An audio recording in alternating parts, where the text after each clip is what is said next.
Good morning. How are you doing today, Clive? Man, good morning, man. So you're in what part of North Carolina? I'm in Charlotte. Charlotte. Oh man, I was so I lived in Greensboro for 5 years. I used Yeah. to go. I came down. I think it was Independence High School when the Leak brothers were down there. I watched them play a couple times, so I'm very familiar with Charlotte, somewhat familiar with Charlotte. But glad to be with you. Doing very well. And I got to tell you, when you talk about uncovering aliens and things, I mean, I swear our skies here in North Carolina are full of people watching us. You think so? Well, let's be honest. Dr. Greer, I don't know if you're familiar with him, but he actually does some of his CE5. Shout out to Dr. Greer. He does some of his because those mountains, man. I think it's the Appalachian Mountains. Those mountains there, man. Those, once again, one of the things I've learned about sightings is mountain ranges. Mountain ranges. There's some about these mountain ranges. I don't know, if they hold something or, but some about mountain ranges in that area. Actually, you guys have a couple sightings in that area. Mm-hmm. What I love about what you put together in this documentary is the fact that we never have really thought about what life was like before Area 51, and you give us that insight. That is, wow. I never.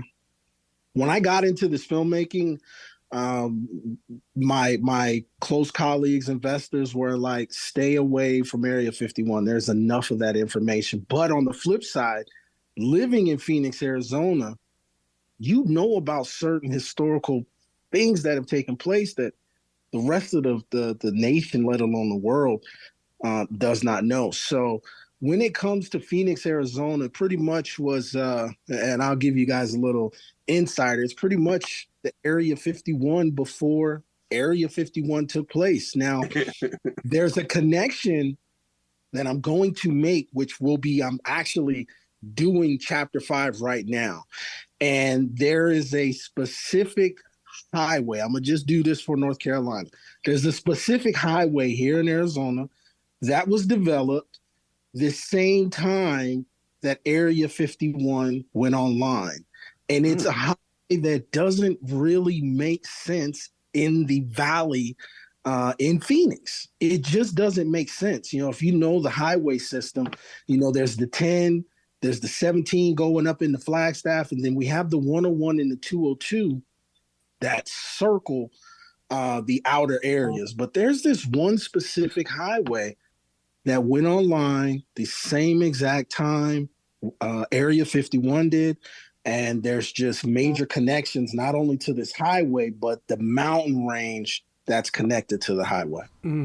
See, things like that's why I love documentaries like yours, because as we're moving forward, we should be looking over our shoulder too to find out about things such as that highway. Because why is that highway, and what was its importance? Because it had to have served you don't waste money on building a highway. You don't. You sure don't. That, man, huge point. And that highway was built to cover something. Yes. I'm going to talk about that. And I'll be honest, it's something that wasn't extraterrestrial, but it is something that they are attracted to. Once again, I'm just doing this for North Carolina. And in chapter 5, I'm looking at my laptop in my Final Cut Pro right now, but I am going to discuss this heavily. And once again, we're here talking about Origins, which is chapter 2.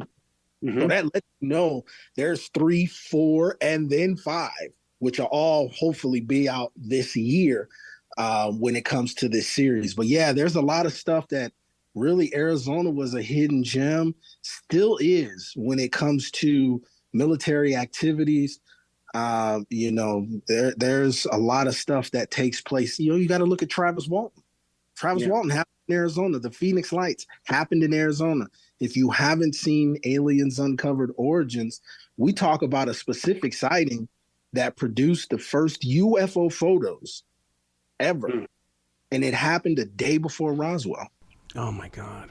When you get that close, because there are people that travel out there to Area 51. There are conventions across the country. They talk about what they read, but you are up close. I mean, you can literally touch it. Yeah.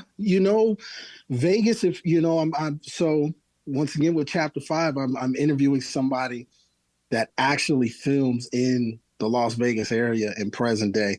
Some of the information and videos that he has sent me, um, I still can't wrap my head around what I'm seeing, right? But seeing stuff in the sky here, even traveling that highway, it's almost every night, honestly speaking. It's like seeing a gas station on a corner pretty much. You see this all the time.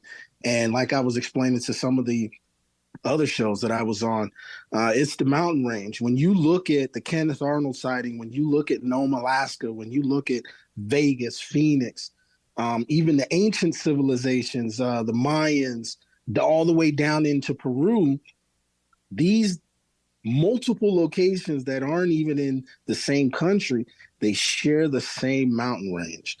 And once you understand that mountain range and just what it's about, you'll have a better understanding of why that range contains like 60 to 70% of the sightings that have taken place throughout history.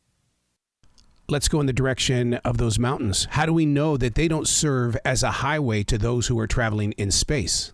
I love where you're going with this, man. These mountains produce. You familiar with the Book of Enoch? Mm-mm.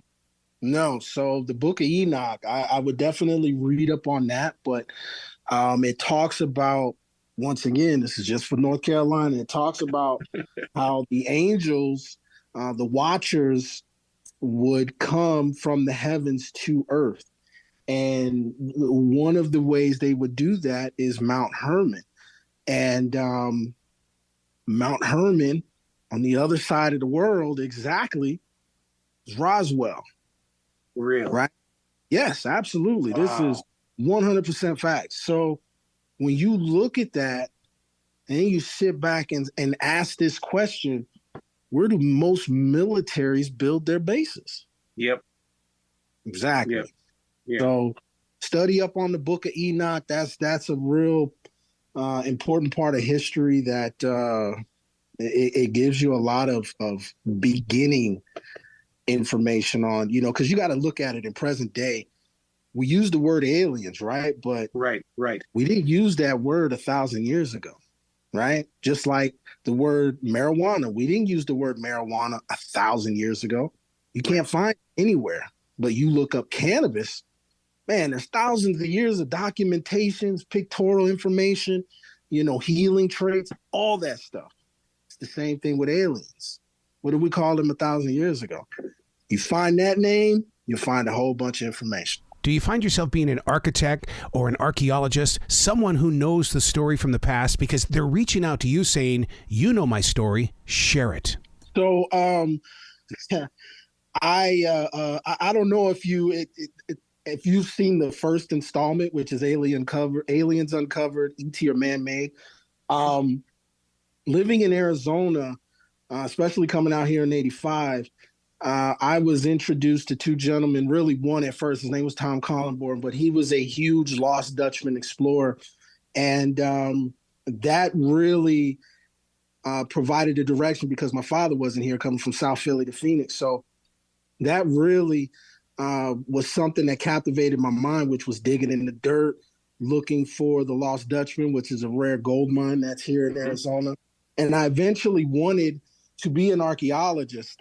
I pretty much lived my childhood dreams up into my mid-20s, working in Rome. I've worked in Greece. I've worked in Dominica. I've worked on some pretty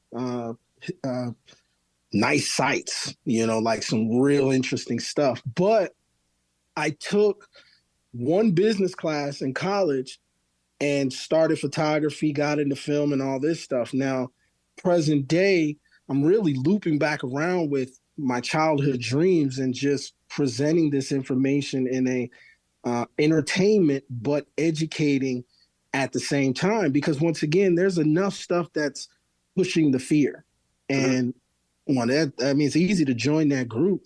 It's not hard to, but it's really challenging to educate people and they'll sit there and listen to it. And my thing is I don't want to tell you what to think. I just want you to think. Just think about it. You know what I mean? Like, that's the big thing. Think about what's going on. Here's a lot of the documentation. Now you could take it from here and do what you please, but at least you have somewhere to start. If you want to know about Harry Truman, you want to know about the CIA, you want to know about all these different aspects, here's the start. Now you take this information and do what you please with it. Yeah. Interpretation, though, doesn't that also bend the story, though? Yes, 100%, because and you'll see in this series that it's broken down, especially with chapter 2. It ends, wanting more. So in chapter 3, which comes out July 4th, when it comes to the interpretation aspect, you really begin to understand and see the approach that I took on these first 3. They're really a continuation. But chapter 3 really gets you the idea of the information that is presented leading up to my very first sighting. What really got me into this, which was the Phoenix Lights that took place in March of '97. Wow. The information that you hold on to, let's just say that for some way and reason, all of a sudden we prove that aliens are real. Doesn't that change religion? Absolutely, man. That is, once in some of the shows that I spoke with, it's you have to rewrite history. Yes. You find that religion, it's all one story. It's just broken down and changed based off of that group of individuals. So yeah, there's a lot that has to be, you got to wonder where the Vatican, right? That would be something that, I would be concerned about, because all that art that we have considered very rare and valuable, does it really hold that same sense, meaning, purpose? Because once again, history has to be rewritten. Now, there are some historical photos that actually show, and I'm talking like one of them in particular, it's the Virgin Mary, and it's like UFO that's above the ground. And once again, it seems like some of these artists talked about maybe their experiences, and they expressed that in an artistic way. But it does seem like at some point in history, especially, hundreds of years ago, centuries ago, they were putting this information out there. So some points of it may become invalid, but once again, there is some truth historically about what's been going on and what's been visiting this planet. In your travels, have you ever been up to Montana, the Big Sky country? That's the state that I'm originally from. But just to stand underneath that sky at midnight, it's almost like you were given a photograph of universes that are so far, and it's like it wants to speak directly to you. Are you familiar with the Montana vortex? What happens up there? Because, are you talking about the Northern Lights or? No. So you asked about Montana, but there's a Montana vortex. I'm actually, funny you're even talking about this. We are planning a trip up to Montana. There's this location. It's called the Montana vortex. It's like Sedona. We have a vortex here. But in this Montana vortex area where you can go camp out, they pretty much have what they say is photograph and video evidence of a quote unquote Bigfoot. I know this sounds crazy, but they also have said that this Bigfoot is an interdimensional being. So what they said was that they have video evidence of this thing just materializing out of nowhere. And they were in this house, and they said that it was so big, and the ranch that they described was, it was a pretty large area. And they said the thing took 2 steps inside of the home ranch and was gone. And we're talking thousands of square feet. And they have video evidence of this. So we're actually going to go out there. We're going to set up some night vision cameras. And I'm hoping, because I know they're doing a documentary as well, I'm hoping to actually, see some of this footage prior, because it's something that, Lord knows, I want to believe it. And it would make sense. It would make sense in the instance of why Bigfoot is so elusive and nobody can really see this creature because it can materialize. That just makes so much sense to me. But I want to see the footage first before I begin to put out any opinions on this vortex. I mean, to me, it sounds like something that's around Lewistown, Montana, or it's over around. It's got to be around Bozeman or even Livingston. Where can you say where it is? So I can say where it is. The only thing is I don't have the information in front of me, but I can get you that information here, before the day's end. But I do know, once again, you just kind of bought it out of nowhere. I wasn't even expecting to even talk about it, but you asked about the Montana skies. And now that you said that, I'm going to have to look up, because when it comes to vortexes and just really intense amounts of energy that are coming from the earth, the one thing that points to those are what is called ley lines. Are you familiar with ley lines? Mm-mm. So ley lines are ancient trails of safe passage that Hopi, certain just ancient, when you look at the structures like Stonehenge, you look at the pyramids, certain megaliths, they are all on this pattern of this line. So they use these ley lines. How they were able to track the energy from the earth, I have no idea. But they discovered these ley lines and safe passage. And then from there, what happens, if a ley line crosses, that's typically where you have a vortex. So Montana, Skinwalker Ranch is another one. This is how they, they push this. And I get it as far as the entertainment purpose. They're chasing around and all this stuff. But, it's you just can't say these are ley lines and they cross here. And that just, the show is done with. We know what's going on there. But Sedona has one as well. There's a Sedona vortex here. If you've ever visited Sedona, Arizona, huge alien tourist UFO, that's why people love Sedona so much, because it's literally like another planet while you're living on Earth. You know what I mean? The colors change, people change, the topics change, the night sky, everything is completely different. So these areas that have these vortexes are typically where ley lines cross, and the concentration of energy is just much higher than anywhere else. So I'm going to have to look at the sky when I go up there. Yeah. Clive, you've got to come back to this show anytime in the future, man. I love how deep we get into these talks.